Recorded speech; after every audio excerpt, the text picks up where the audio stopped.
6 दिन बाद चतुर्दशी को भगवान को मारने के लिए, तो क्या 6 दिन की मैया गोकुल से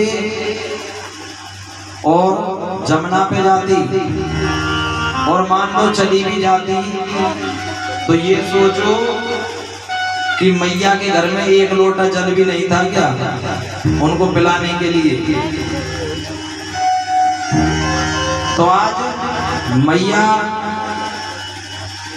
जलपान कराने के लिए जल्दी के लिए गई। इधर पूतना ने सोचा अब अवसर है, मौका है, अब मैं इसको मार दूंगी। पूतना कन्हैया के पास पहुंची। कन्हैया जाग रहे थे, देख रहे थे।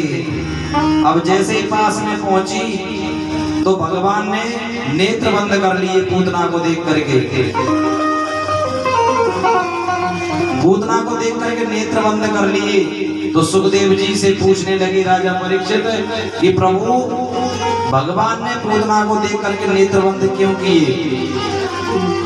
तो सुखदेव जी कहने लगे राजन, भगवान ने अपनी आंखें इसलिए बंद कर ली कि शायद प्रभु के मन में गिलानी हो गई थी।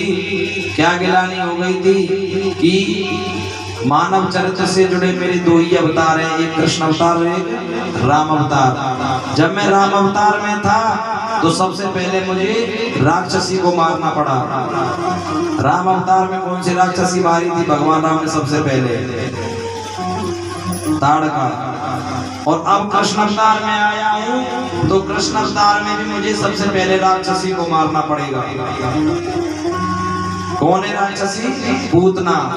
इसको मारना पड़ेगा।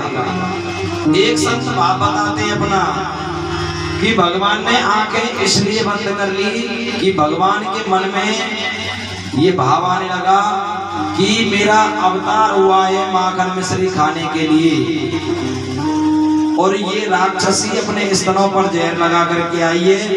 माखन मिश्री तो मुख से लगा नहीं और ये मुझे जहर पिलाएगी।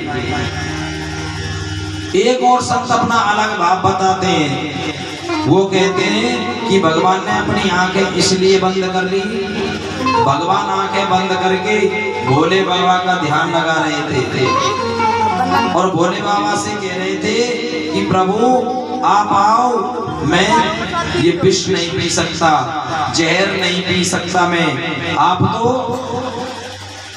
नीलकंठेश्वर हो, आपने विष का पान किया है तो आप आकर के विष को पियो। एक और विद्वान अपना अलग मत बताते हैं कि भगवान ने अपनी आंखें बंद क्यों की? भगवान ने अपनी आंखें इसलिए बंद की कि भगवान के एक नेत्र में सूर्य का वास है और एक नेत्र में चंद्रमा का वास है। अब वो दोनों सूर्य और चंद्रमा ये सोच रहे हैं कि भगवान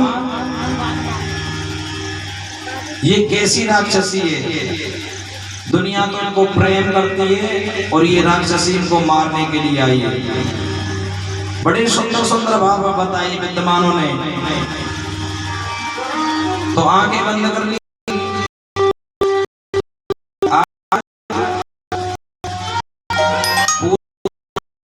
गोद में लिया और उठा करके चल पड़ी।